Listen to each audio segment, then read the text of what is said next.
জান্নাতের বাগানে আমেনার লাল মুস্তফা জানে রহমতের মহাব্বতে বসি, তাহলে আমাদের মাই মুরব্বী কবরে শান্তি পাবে। যদি এটা মনে হয় তাহলে আপনারা এখানে আসলে আসতে পারেন, আসতে হবে বলুন। যদি মনে করেন আমরা ওখানে বসলি মাই মুরব্বী কবরে শান্তি পাবে, তাহলে আপনারা এখানে আসলে আসতে পারেন।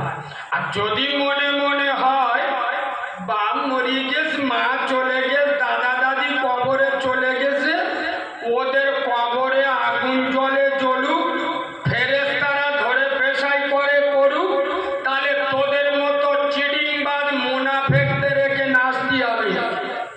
বাংলা বুঝতে পারছেন